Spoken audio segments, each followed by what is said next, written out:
Atlantic Vistas, now a historic and familiar part of our nation's story. But at one time, sites like these were beyond imagining. 5 centuries ago, when the lands we know today as the Americas lay unknown to the world outside, this was terra incognita, the dwelling place perhaps of dragons and demons. Yet many of these wonders were well known to the native peoples who were scattered across this land. Some places held sacred, others settled in nurturing tribal life. A few locations feared, avoided, and shunned. Other natural treasures lay unseen by any human eye. A number of these Atlantic vistas remain today much as they were, in the region where the first explorers and adventurers discovered the wonders of the New World.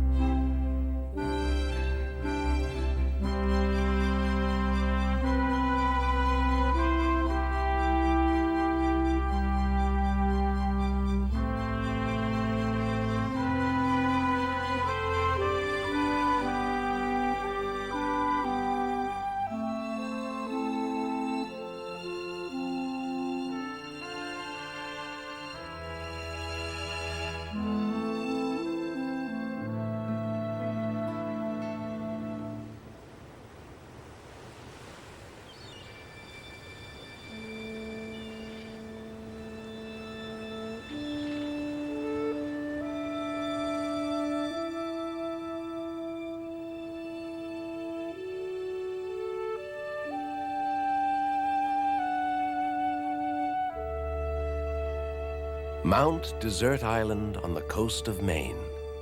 It is here that the sun first rises above the horizon and touches the shores of the United States of America.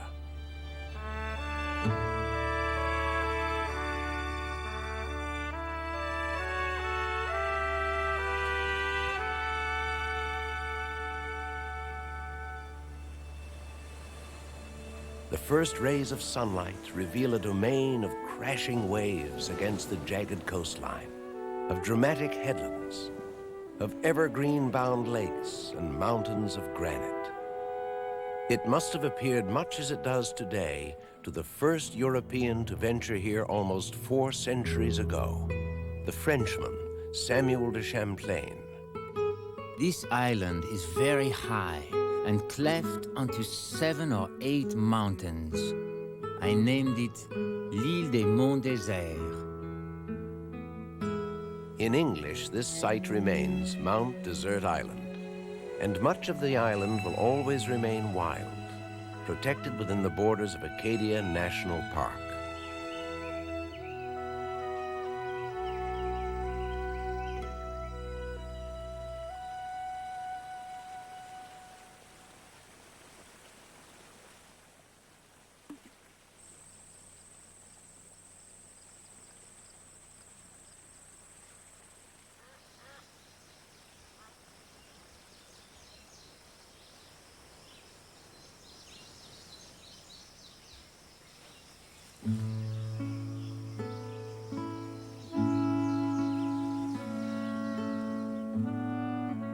Both this island and the mainland have been inhabited for many generations.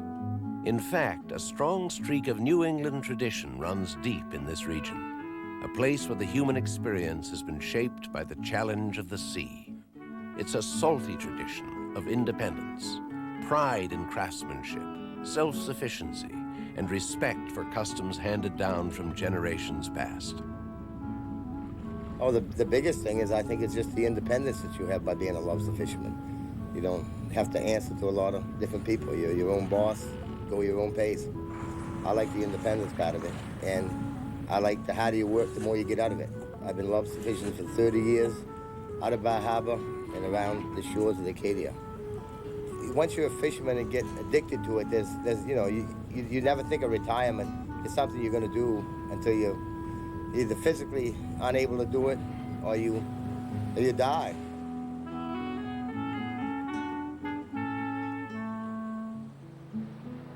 Another link to the past has undergone significant change during the last century. the role of this region as a summertime retreat for the families of wealth, privilege, and power. By 1900, many of the leading families of New York, Boston, and Philadelphia society were spending their summers in and around Eden, as Bar Harbor was then called. The 50 and 60 room mansions they euphemistically dubbed cottages were settings for elegant balls and gala dinner parties. Names on the guest lists included Vanderbilts, Astors, Carnegies, Rockefellers, Morgans, and Fords. Magnificent yachts rode at anchor in the protected harbors. The music of the era drifted through the formal gardens of some 200 opulent estates. But that age of extravagance began to fade with the Great Depression of the 1930s, was inappropriate to the wartime America of the 1940s, and was virtually terminated by fire in 1947. Flames of uncertain origin swept across 10,000 acres of Mount Desert Island, turning many of the stately summer homes to ashes. The great legacy of that genteel era of the summertime millionaires is Acadia National Park. It was a group of those summer residents who donated some of their own properties. The government has been adding other pieces to the park over the years. In 1919, Acadia became the country's first national park east of the Mississippi. John D. Rockefeller Jr. made particularly generous donations, including almost 1/3 of the total parkland, as well as a network of charming carriage roads. Rockefeller planned these carriage roads as an alternative way to enjoy Acadia without the intrusion of automobiles. And he paid for the construction of the entire 57-mile system with its 16 graceful stone bridges.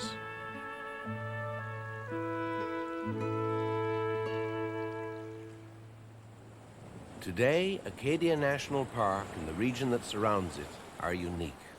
Here is a place where coastal New England can be experienced as it was when the only people were members of the Abnaki tribe who came by birch bark canoes to fish, dig clams, and pick berries. Or the era of the seagoing men who earned a living in the coves and harbors by daring to challenge the power of the Atlantic and the dangers hidden in its fogs.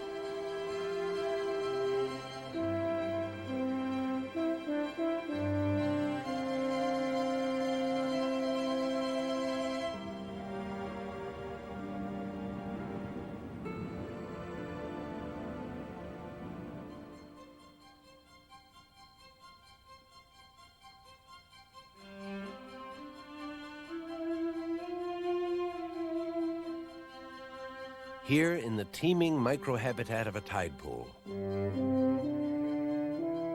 or along the fjord of Somme Sound, or beside the surging, booming cauldron known as Thunder Hole, the visitor comes very close to the conflict, the interaction, the elemental drama of land meeting sea on the coast of Maine. It is these elements that dominate the mood and define the life in this unique portion of the New England coast.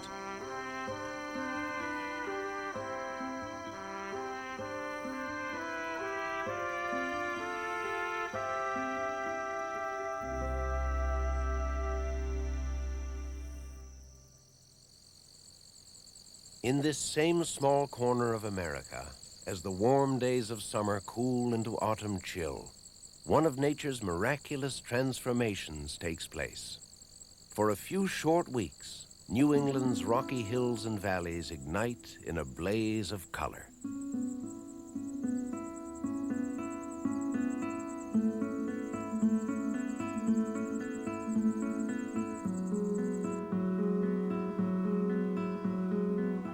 Far north, where the United States meets Canada, the change is perceptible as early as August. But as fall approaches, the riot of red, yellow, orange, and bronze marches south and usually reaches its peak during the first 2 weeks of October in the clustered woods of Vermont and New Hampshire.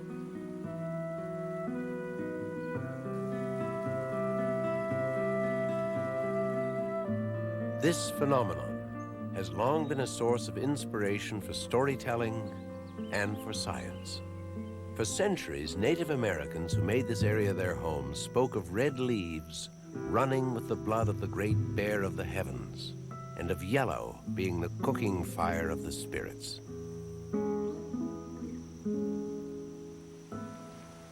European settlers brought their own explanations in the form of science. As the weather turns cooler and the days grow shorter, maple, birch, alder, beech, and other broadleaf deciduous trees, so numerous here, no longer produce food in their leaves. The decreasing amount of light and warmth makes the green chlorophyll decompose, revealing the bright colors that have been masked by the green all year. The result is an ever-changing kaleidoscope, different every day, different every autumn, due to tiny variations in heat, rain, and frost.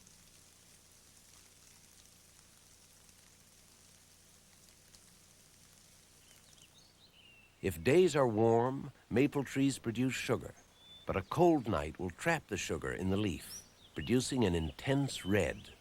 The greater the disparity in temperature, the redder the maple. And when at last no nutrients flow to the leaves at all, they wither and drop off. So precious are these brief days of color that each year the government of New Hampshire organizes a dozen or more volunteers from every corner of the state. These leaf peepers call in to report on the latest changes in color as thousands of visitors flock to the White Mountains trying to catch the peak days.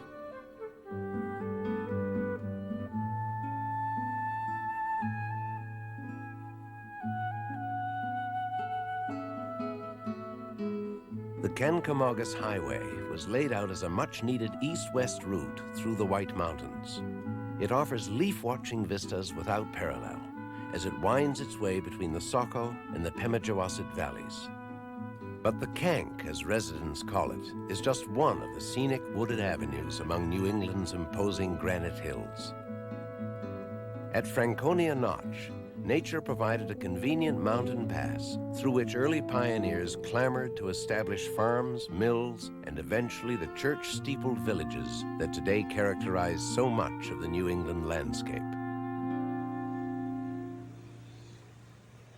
Later settlers domesticated the more rugged corners of the region, and in 1869 built the world's first and steepest cog railway to scale Mount Washington.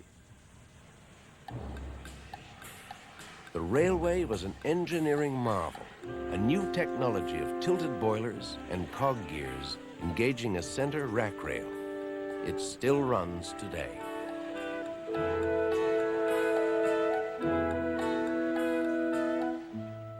The settlers also built covered bridges. 54 still stand in New Hampshire alone. Covered to protect the struts and timbers beneath the roadway, these bridges, some would argue, also calmed nervous horses as they crossed the rushing waters below.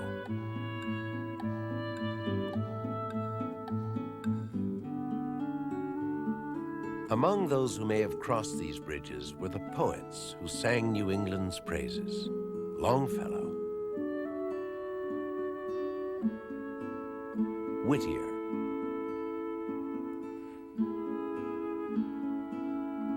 and novelist Nathaniel Hawthorne, whose short story, The Great Stone Face, memorializes this peculiar granite outcropping that has come to be known as the Old Man of the Mountain.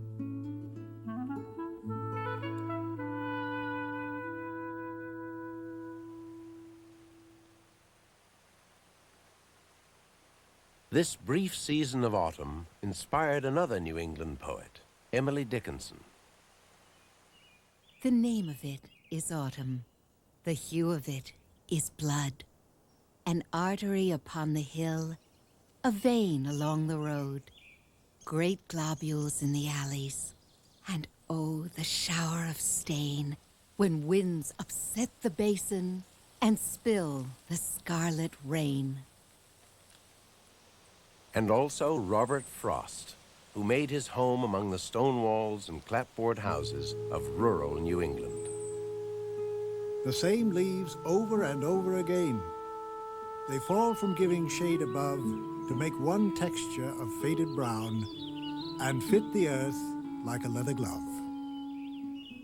Sensitive to the quiet rhythms of nature and the subtle features of the countryside, Frost transformed this quintessentially American landscape into a setting for our deepest yearnings. In Autumn Leaves, he saw not only the splendor of this sunburst of color, but also its unmistakable melancholy. For as the leaves turn, so do our thoughts to the inescapable winter ahead, when nature's vitality is borne away on the swift current of time.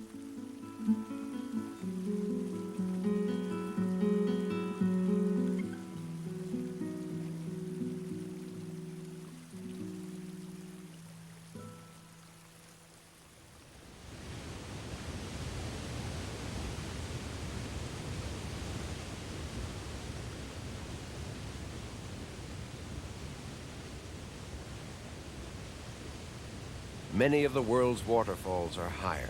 Some have a more graceful beauty or a more pristine setting.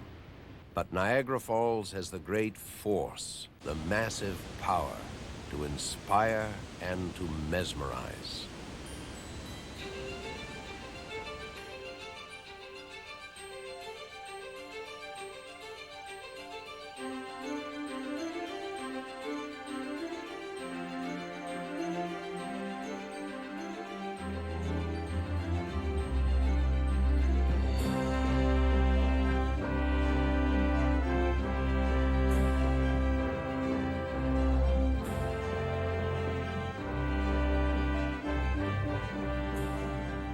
It is little wonder that the first European to describe the falls, the French missionary and explorer Louis Hennepin, reported that the waters of Niagara drop an exaggerated 600 feet, or that another 17th century traveler described the falls as 800 feet high. Actually, they are less than a quarter of that, between 167 and 175 feet. But to this day, the torrent of smashing water warps human judgment and challenges the imagination. Scores of writers and painters have attempted to capture this massive vision of cascading water. One such early visitor was the Irish poet Thomas Moore, who beheld the falls in 1804 and was awestruck.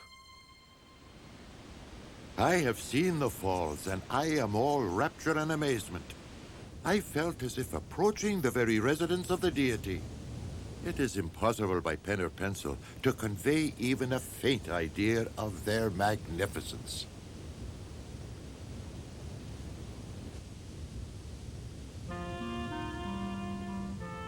Another writer, the British wit Oscar Wilde, was less reverent. Niagara Falls is simply a vast, unnecessary amount of water going the wrong way and then falling over unnecessary rocks.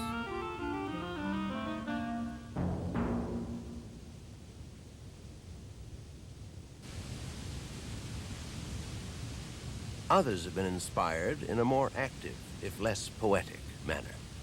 They saw Niagara as a personal challenge and perhaps a way to riches, or at the very least, notoriety. In 1829, a daredevil named Sam Patch built a platform out over the maelstrom and jumped off, twice. He survived his rapid descent over the precipice both times and became the first to challenge the falls on a one-to-one basis. But he would not be the last. Over the years, many daredevils have risked their lives in tightly enclosed drums, barrels, or similar contraptions. And not everyone in that procession of odd entrepreneurs has survived the challenge.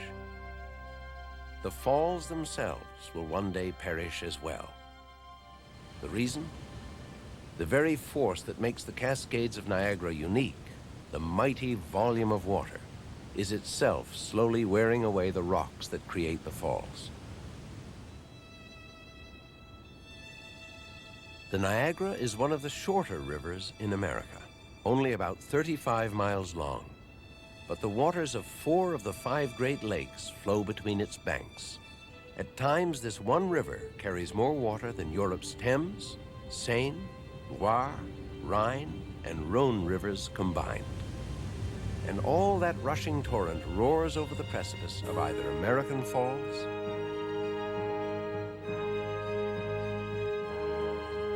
Bridal Veil Falls, or the great curved brink of Horseshoe Falls, cascading in spectacular curtains of thundering water and swirling mist. The mighty waters wear away the rock at the brink of the precipice with such force that over the centuries the falls have moved upriver 7 miles. The gorge that stretches below is the aftermath. Engineering surveys kept for 150 years reveal that the ledge of Horseshoe Falls is receding at an average of 3 feet a year. Sometimes huge chunks of rock drop off, as they did at American Falls in 1931 and again in 1954, piling up debris at the base. But most of the wear is in small increments as the softer underlying layers of rock erode.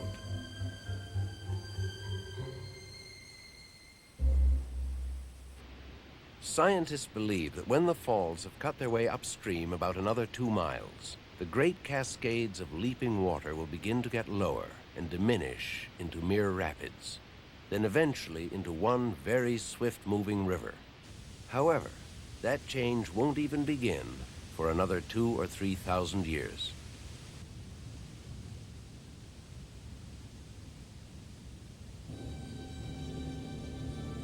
That leaves plenty of time for thrill seekers to put on their slickers and climb aboard the Maid of the Mist to a waterborne, spray-drenched close-up of the cataract.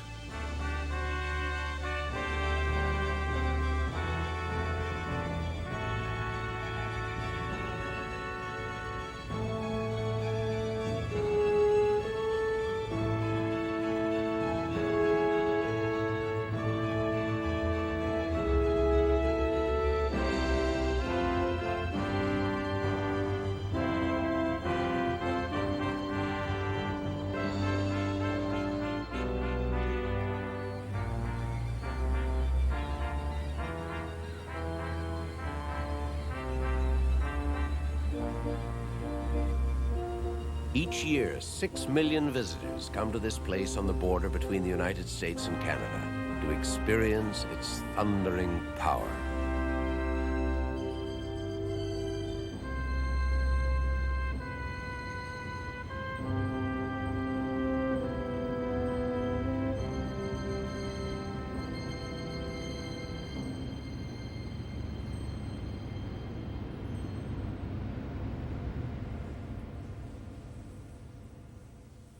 Now imagine Niagara Falls frozen in stone and moved to a gigantic cavern far beneath the surface of the earth. This is indeed called frozen Niagara, and it is just one of the fantastic formations lining the tunnels, halls, and twisting corridors of the most extensive cave system in the world.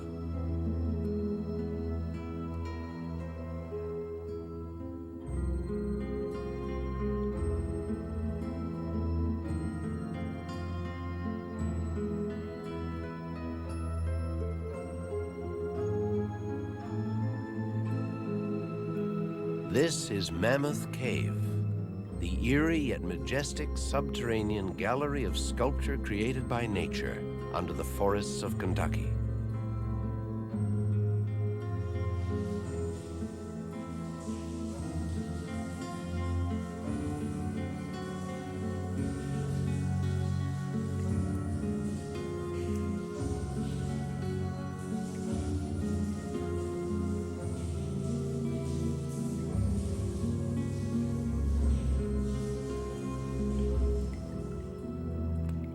At least 3 rivers course through Mammoth Cave. They are often calm and navigable, but at times they may resemble roaring torrents, rising or falling as much as 6 feet in a single hour. These rivers feed lakes so crystal clear that they are all but invisible until the surface is broken.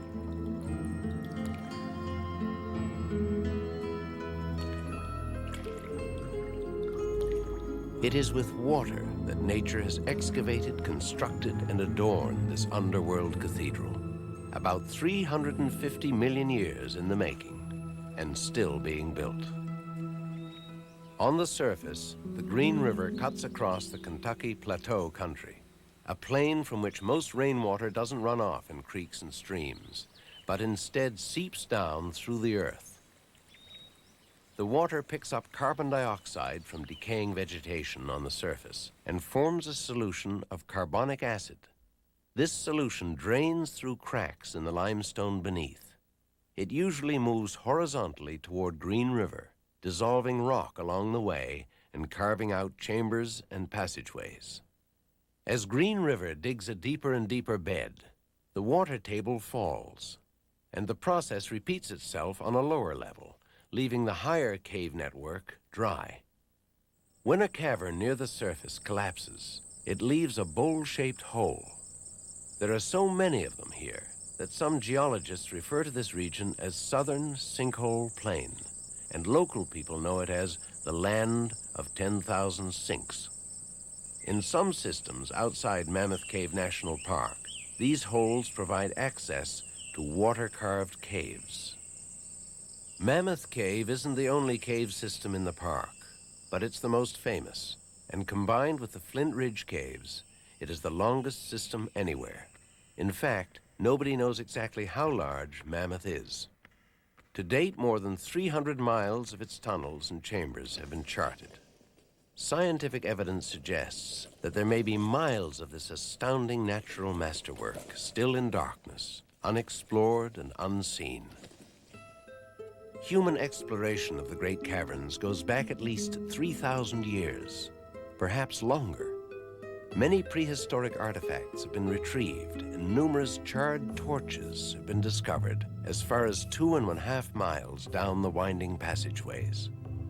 Why prehistoric tribesmen mined here for minerals is still a mystery. Perhaps crystals were used for decoration or for trading. Possibly gypsum was utilized for paint, and mirabilite might have had medicinal applications. Legend has it that the first white man here was a hunter who stumbled upon Mammoth Cave while chasing a bear back in 1799. There are still remnants of the saltpeter mines that thrived here during the War of 1812. The British blockade had cut off America's foreign supply of that critical ingredient needed for gunpowder. But it had been found here in the soil lining the floor of Mammoth Cave. And during that war between England and the United States, the ore was mined by slaves and loaded into wooden vats. Water flowing through these pipes, really hollowed out tulip poplar logs, leached out the vital nitrates. The bulk of the ore was sent by ox cart and boat to DuPont, Delaware, for processing into gunpowder. Elsewhere in Mammoth Cave, the visitor comes across this unexpected sight. Stone cottages. They date from a medical experiment gone wrong. In 1842, Dr. John Cron tried to cure tuberculosis patients by having them live here, where the air seemed pure and the temperature and humidity were stable. After a few months, 2 men died, and the rest left their dark habitat after showing no improvement in their health. But by then, Mammoth Cave had already become a famous tourist destination. At first by stagecoach, later by train, people came from many parts of the nation, and even from Europe and South America, to see the exotic natural phenomena they had heard existed in the far underground reaches of Kentucky. Millionaires, royalty, celebrities, high society, and the simply curious, they climbed down to see Mammoth's wonders. In 1876, this particular spot inspired the great tragic actor of his day, Edwin Booth, to recite from Hamlet. Or not to be. That is the question. Whether 'tis nobler in the mind to suffer the slings and arrows of outrageous fortune, or to take arms against a sea of... After that performance, this place became known, of course, as Booth's Amphitheater. It was continuing a tradition started 25 years earlier when the most popular singer of her day, Jenny Lind, the Swedish Nightingale, performed while sitting on a nearby formation, since christened Jenny Lind's Armchair.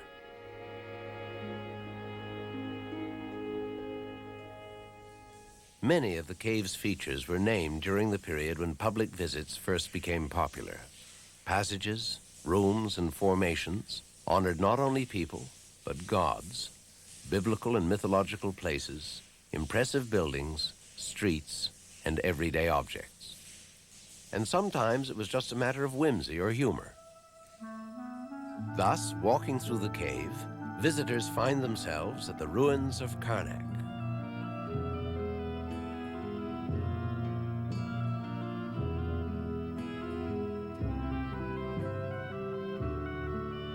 On Cleveland Avenue.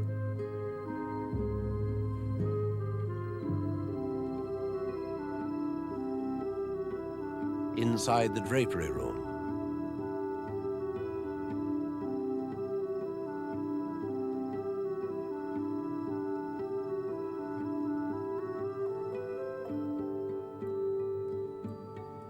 Beneath Rainbow Dome.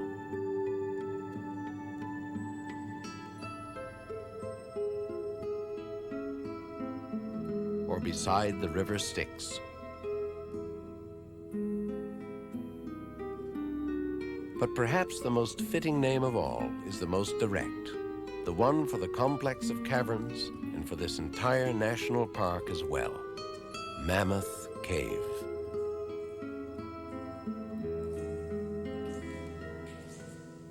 It is a unique experience, walking this pathway deep beneath the Earth's surface. John Proctor, former state geologist of Kentucky, wrote almost a century ago, "We are told that this is the end of the cave, but it's only one of the many ends. And some of the avenues have been closed by fallen rocks or by the stalactite growth. And the real end is yet unknown. A wonderful, mysterious underworld where the spirit of eternal, changeless silence reigns supreme." Hiking the Blue Ridge Mountains of Appalachia in early spring offers a different experience. The illusion of a time when pristine forests stretched to the horizon. Only moccasins trod the high country trails, and the land was all but untouched. However pleasant, it is a deception.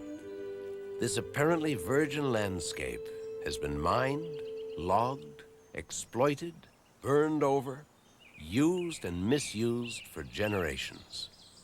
In rejuvenation, in the return of the forest and its creatures, lies a heartening lesson. For throughout Shenandoah National Park in Virginia, there is evidence of the healing miracle of nature.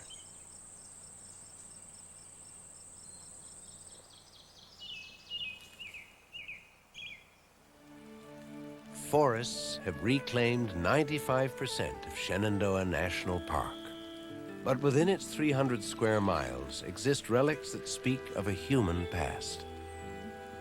More than 100 cemeteries are within the park boundaries. Headstones in the forest engrave history on the land.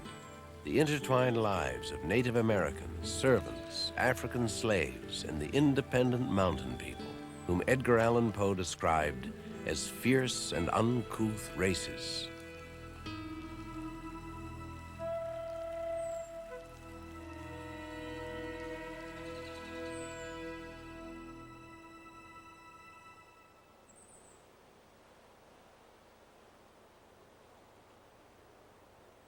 Centuries ago, perhaps as many as 200 centuries, when mastodon and woolly mammoth roamed these hills, people were living here.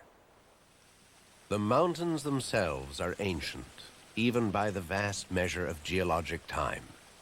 They were created by movement of the Earth's crust more than 1 billion years ago, followed by centuries-long volcanic activity.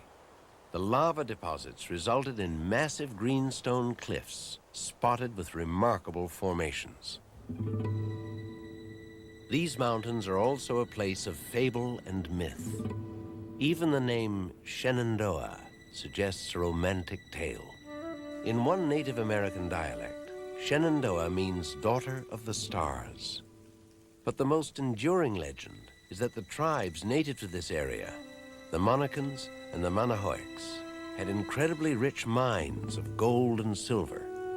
Many of the 17th century colonists in Jamestown to the east were obsessed with these stories. The myth persisted through the years, and so did the fortune seekers.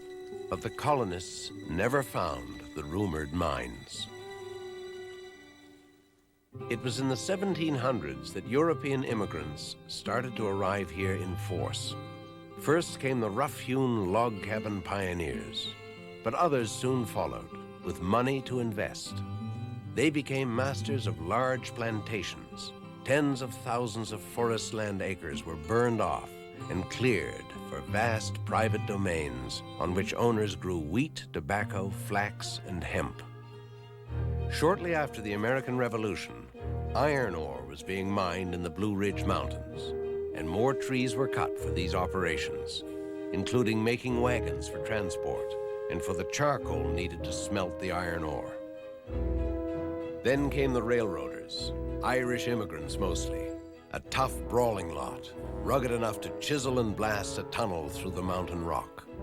Once again, trees were cut for railroad ties and tunnel bracings.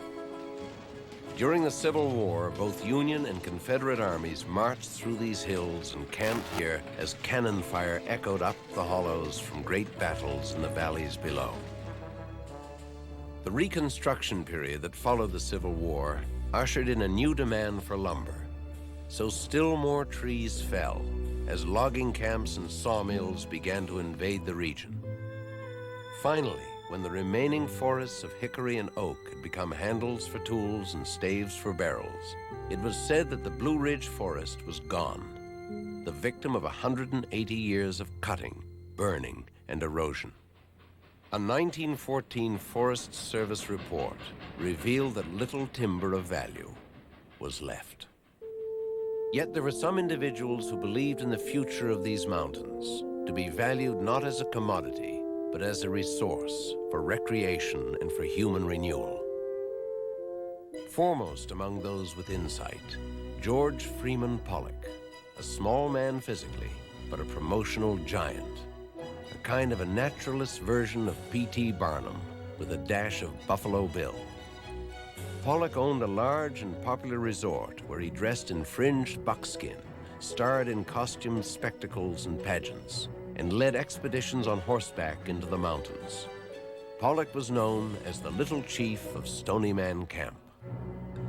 It was Pollock's unflagging energy, more than anything else, that persuaded a special committee appointed by the Secretary of the Interior to designate the area a national park. President Roosevelt dedicated the park in 1936.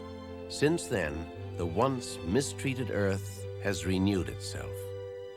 Forest has reclaimed once barren ridges. The mountains have been returned to nature.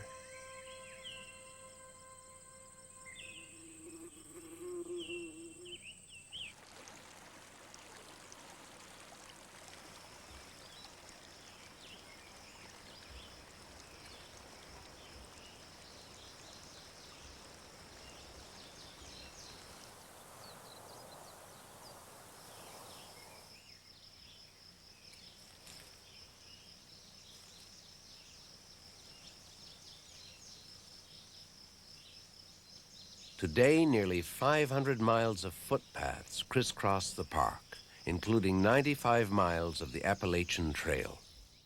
And running the full length of the park along the Appalachian spine that separates the Piedmont from the Shenandoah Valley, Skyline Drive.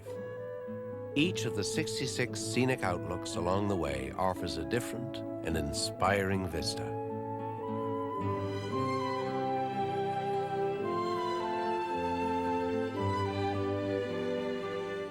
After 105 miles, Shenandoah Park's Skyline Drive connects with the Blue Ridge Parkway, the high road into another of America's scenic wonders, the Great Smoky Mountains. It was the original inhabitants who gave this fascinating realm the name that it bears to this day. The Cherokee, who lived in the valleys and along the river bottoms, called it Shakonegay, the place of the blue smoke. The haze that constantly drifts, slides, and shifts across the ridges brings to this Appalachian land an undeniably mysterious mood.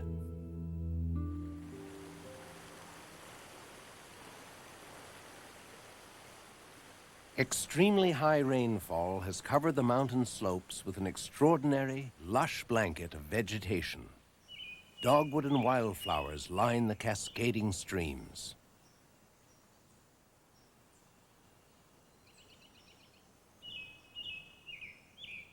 The water vapor and oily residues from the forest growth cast the blue fogs and mists across the peaks and into the valleys.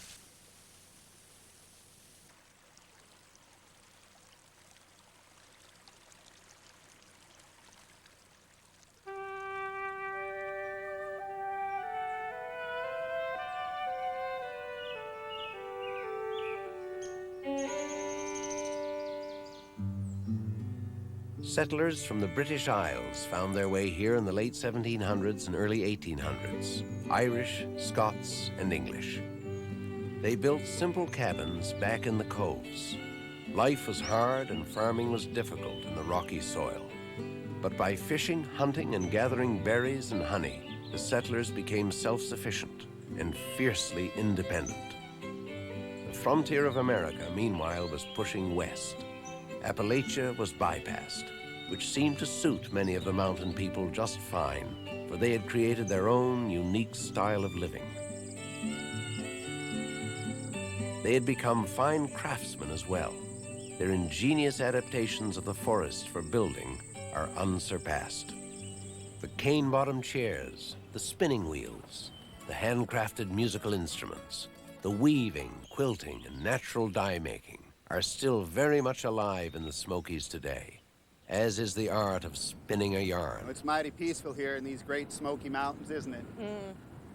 Long ago, all the people lived in peace. A snug valley called Cades Cove on the Tennessee side of the national park is a repository for the culture of the great Smoky Mountain people, an individualistic, self-reliant breed who take pride in craftsmanship dictated by a maxim of these hills: make do or do without.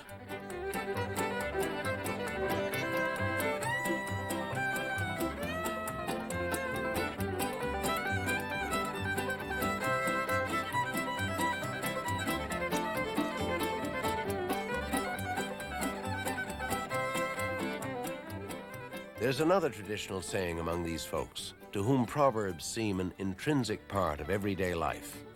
It goes, God respects you if you work, but he loves you if you sing. In the Great Smoky Mountains that touches the sky, where a man is born free. If the Great Smoky Country has not fully surrendered to 20th century America, contemporary America has certainly made its inroads on life in these mountains. Unfortunately, there may come a day when the dulcimer and the fiddle are no longer heard in the valleys, when mountain speech has ceased to reflect that homespun poetic wisdom, and when no one remembers the intricate design of a family quilt or the art of beautifully whittled wood. But for now, they all seem as much a part of these forests and hills as the shifting gossamer vapors that drift in curtains up the ridges of the Great Smoky Mountains. Then the Great Smoky Mountains, this land that I love. Mist of a different character rises off these murky waters.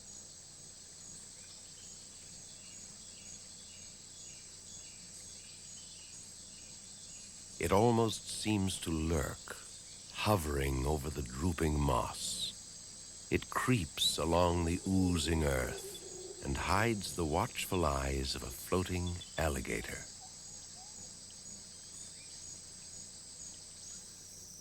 This is a swamp, the king of swamps, nearly 40 miles long and 25 miles across, sprawling through southeastern Georgia. Its name ranks among the most romantic and forbidding in American folklore. Okefenokee, land of the trembling earth. Millions of years ago, this land lay submerged under the ocean, when Florida itself was an island. Over the millennia, the waters receded. But according to one theory, this shallow depression in the ocean floor refused to dry out. It created one of the most bizarre phenomena on the North American landscape, a massive floating sponge teeming with wildlife.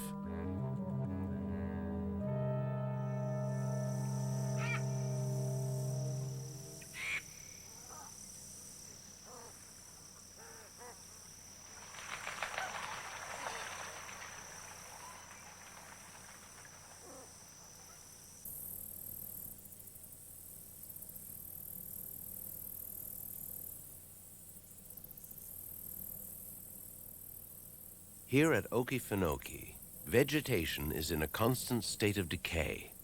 As trees and plants rot below the surface of the water, gases form. The gases push the solid matter upward. It eventually forms peat mounds that drift along the waterways. As the peat mounds snag on trees, they begin to join together, forming a kind of floating crust of earth. In places, the bogs can be as thick as 20 feet, able to support the immense cypress trees found throughout the region. The Creek and Seminole tribes that first settled here in the mid-1700s found that some of these islands could support year-round communities. But the Native Americans also knew that in a swamp, one is rarely on solid ground. They named the area for its most unnerving characteristic. Because the peat is so unstable, a heavy footfall can make trees sway and bend as far as 20 yards away.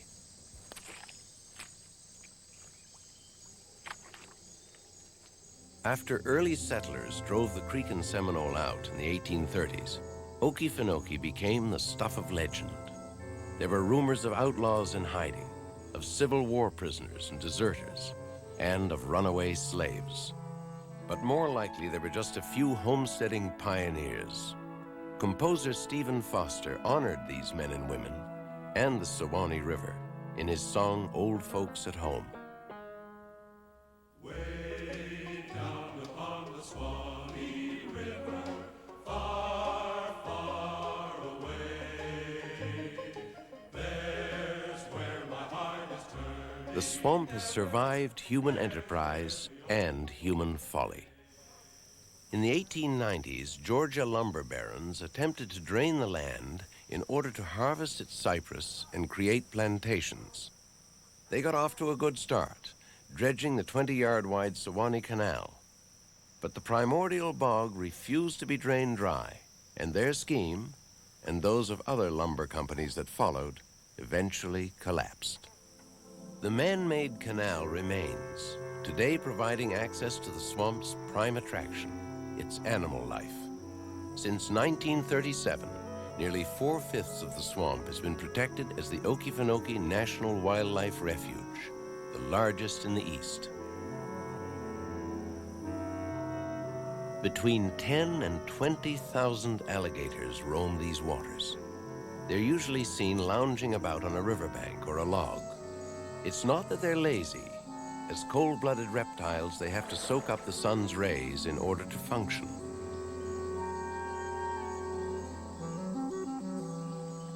Though the alligator can make lightning-fast moves when agitated, it spends most of its waking hours waiting and watching.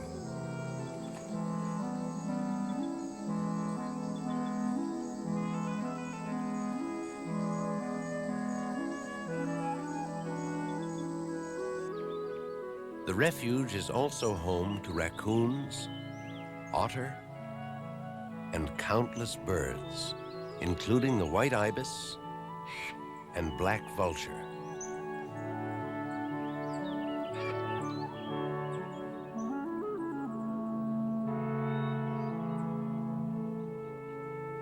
Plant life and flowers abound.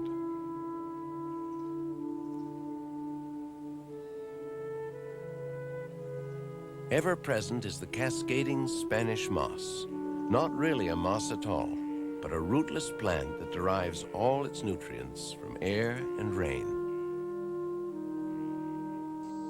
And there are still a few stretches of uncluttered prairie, which, in swamp talk, means open areas of water filled with water lilies, grasses, sedges, and other aquatic plants. At Okefenokee, even the water itself is remarkable and a little eerie. The combination of rotting vegetable matter and brown tannin conspires to make the still surface of the swamp a nearly flawless mirror.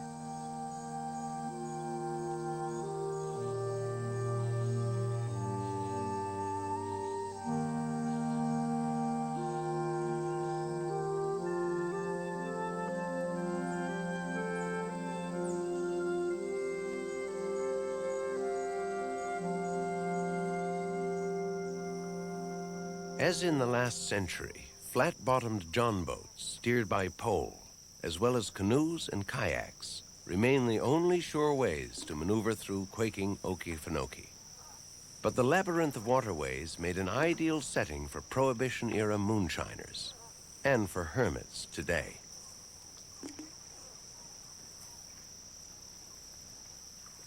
The stories one hears about Okefenokee's history are as rich and murky as the swamp itself.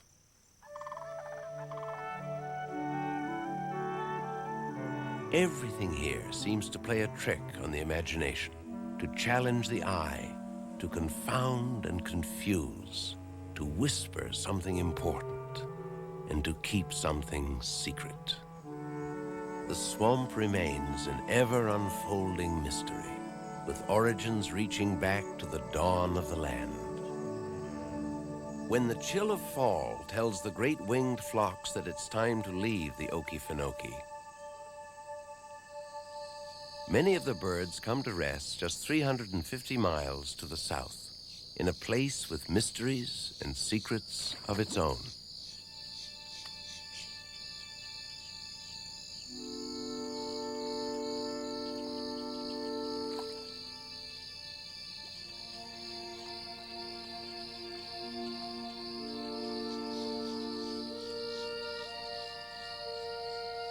This is a river, perhaps the most unusual river on Earth. It is 100 miles long, 50 miles wide, and only 6 inches deep. The current flows leisurely, slowly, at an average of 1 foot a minute. Native Americans who live on its banks call it Paheoke, or grassy water. On early maps of Florida, this incredible river of grass is identified as the Everglades.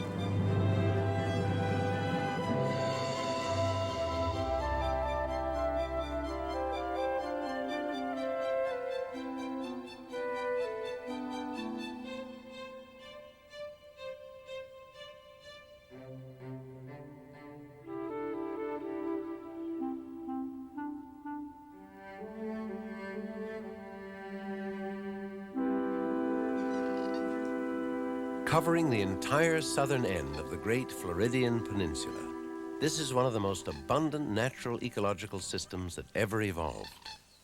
The Everglades teem with life.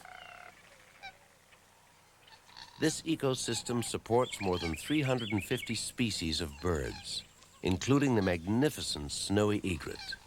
Its plumes were once prized decorations for women's hats, and the snowy egret was all but hunted to extinction. If egrets are the flying aristocracy of the Everglades, then the manatee must be the waterborne jester of the swamplands. This baleful-looking creature, sometimes called a sea cow, peacefully grazes the grassy beds of marine plants. Believe it or not, tales of the sea credit the manatee with being the basis for the mermaid legend. If that is true, the sailor who imagined it must have been at sea a very long time. Of the many wild species living in the Everglades, among the rarest is this big tawny cat, the Florida panther. The Everglades are the last stronghold of panthers anywhere in the eastern United States. Though protected, the panthers are still disappearing even here, where the environment itself is in a constant state of renewal and change. After late winter drought has dried the river grass, lightning-induced fires sometimes sweep through the Everglades. When autumn storms churn in from the Caribbean, they can wreak devastation, but also build new habitats as sand, silt, and earth are shifted and redistributed. Today, mangroves, trees that can grow in salt water, are spreading in vast groves from the southwest as less and less fresh water makes its way downstream. Silt and mud collect around the mangrove roots, gradually turning swamp into solid land. The wild population of the Everglades is changing too. More and more West Indian creatures, mostly birds, are finding their way here from the islands of the Caribbean. It is an uncommonly fragile environment, one of conflicts, contrasts, and continual interaction and adjustment. The Everglades are one of America's richest wildlife regions.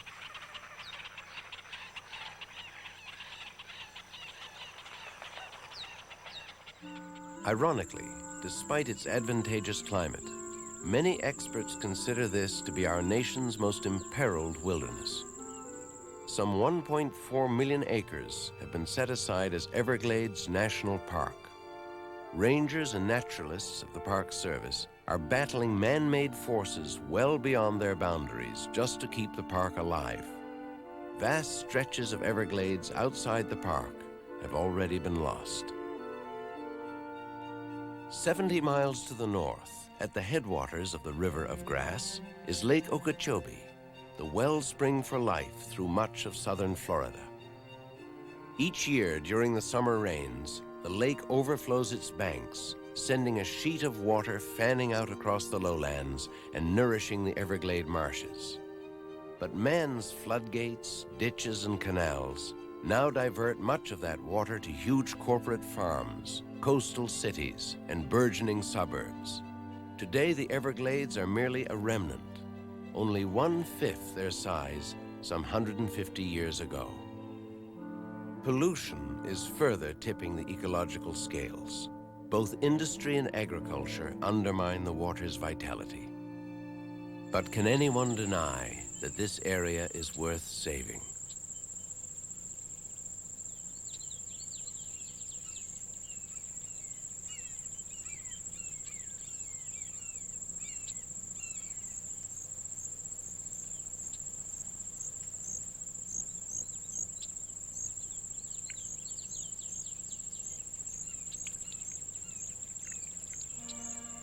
Even in its diminished state, the Everglades are impressive.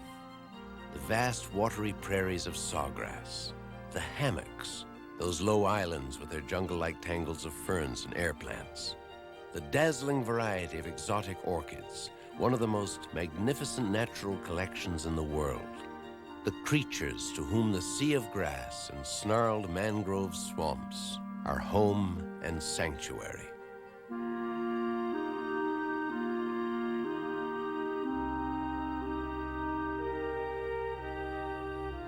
A wilderness at high risk. It serves as both a poignant reminder and a cautionary note. The scenic wonders of America are treasures not to be owned, but to be held in trust. And every one of us is a trustee.